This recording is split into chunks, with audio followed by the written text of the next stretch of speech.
There's two possible scenarios here, people. Either one, you're rooting for the Mets, or B, you're wrong. That's it. It's just one or the other. Let's go Mets!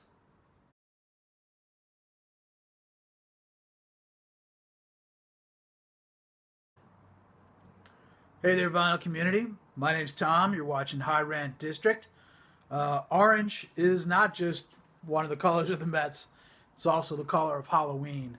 I just pulled 5 records out that I want to get in a rotation this week and that remind me of Halloween. They're not really, well, can't even say that. I was going to say they're not really Halloween albums, but they remind me of Halloween. But one kind of is a Halloween album, and I'll get to that. Let's take a look at some records. First thing I pulled out, The Forgotten Rebels, In Love with the System. That's on Star Records from 1980. It's their debut album. I think they're out of Ontario. I think Hamilton, Ontario, if I recall. I always associated with them with Toronto. I saw them a bunch of times when I lived in Buffalo, New York. Pretty sure I saw them on Halloween at least once. But like one of my favorite songs is song number 7 here. It's got a little cross out on it. It's Blank Me Dead. On the CD version, I think it goes by FMD. The song is Fuck Me Dead. And you can kind of get an idea where it's going. It's just hilarious. I love the Forgotten Rebels. They're just awesome. The record comes with the Daily Rebel. It's just a one-page kind of newspaper style thing. It's got it's just the lyrics and a picture of I forgot about that Liberal Party leader. Hey, Canadians, Pierre Trudeau, whose kid is now the new PM. That's kind of funny. Here's a look at the record. You got good old Mickey the Sadist snarling on the label there. That's on Star Records. Great album. A lot of fun. Love the Forgotten Rebels. Highly recommend them. Next thing I'm going to show is a debut album from 1997, I believe.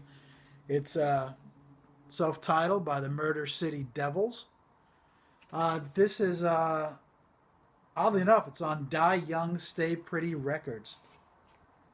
And I don't know if you can see that,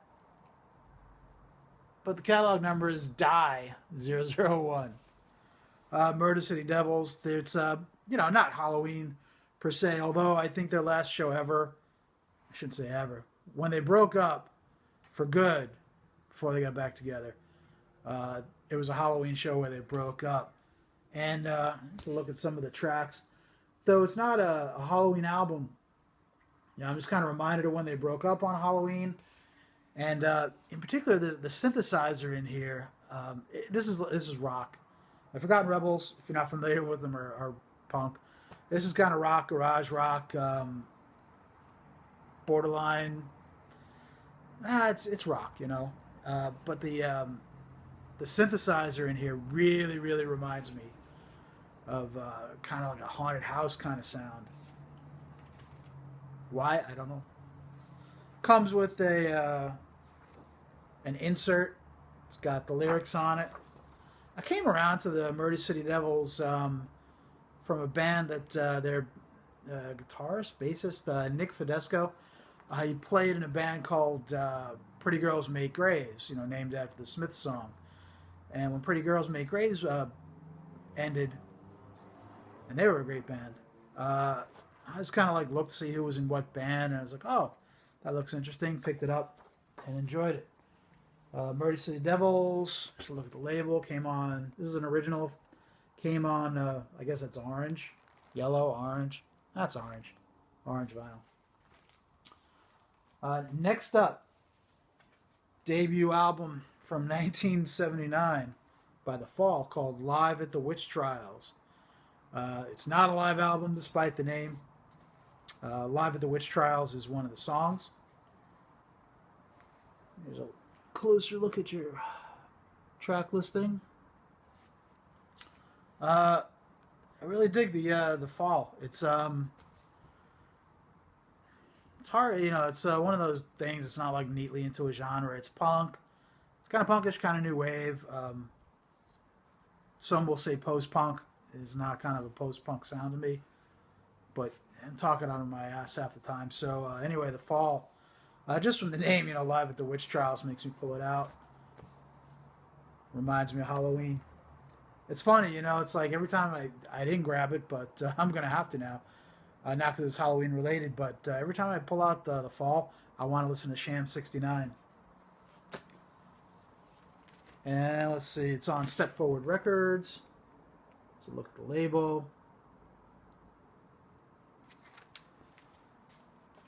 And then next up, this is kind of I'd call it a classic. The Melvins Gluey Porch Treatments. This is from 1987 on Alchemy Records.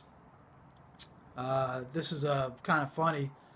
If you're familiar with the Melvins, you know, that's King Buzzo, Buzz Osborne, but the back is mixed up. Matt is this guy, that's King Buzzo, as he would be known, Buzz Osborne. So a slight mix-up on the back.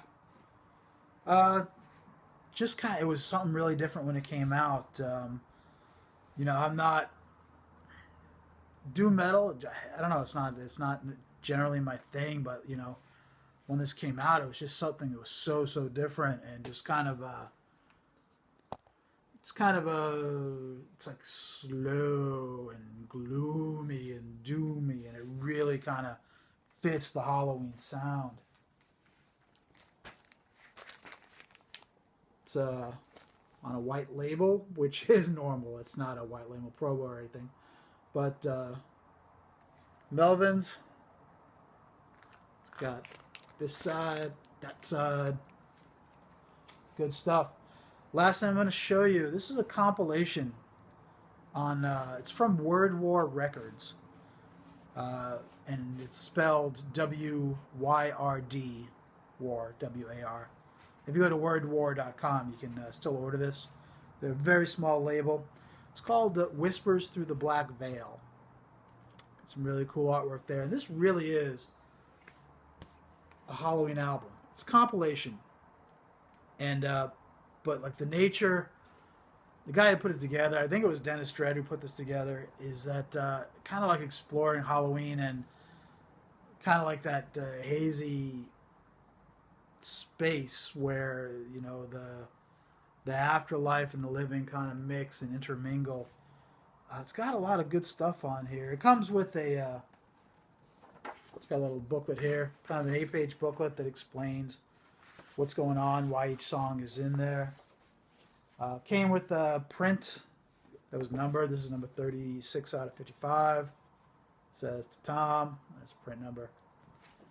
Kind of cool, and it's kind of a Halloweenish looking label. And as far as like the type of music, it's kind of all over the. I mean, the first thing that comes to my head is metal, but it really is all over the place. Got some ambient on here, some punk, doom metal. I wouldn't say. I don't know if there's any thrash on here, but it's got some great stuff. Midnight is a heavy metal band out of Cleveland that's doing a cover of the song "The Witch," which was done by the Sonics. The Sonics are from the Pacific Northwest. This album, if I'm not mistaken, it's heavily Oregon, if it's not made in Oregon, or put together in Oregon anyway. It's got the haunted house theme from the Enchanted Forest, which is an enchanted. It's a kind of like a, not a haunted house, but it's a theme park, kind of a small one, independently owned, just down I-5, down towards Salem-ish, I guess, in Oregon anyway. It's got Hank Ray, Vampire, Uh, Bobby Beausoleil, I believe, is a guy who's in prison. He's spending life in prison, and this was like composed and I think put together, kind of a bluesy rock song. He's been convicted of like a 1969 murder when he was 18, 19, 20 years old, something like that. But he's on here. Blizzaro, Alan Howarth, Rob Coffin's Maker. There's a lot on here. It's a really cool Halloween record. On that note, I want to shut up and say thank you for watching. I hope everybody has a happy and safe Halloween. Halloween's kind of a neat holiday. True story, I actually dated a girl once who was a witch. I don't mean she was like a bitch, but like an actual Wiccan.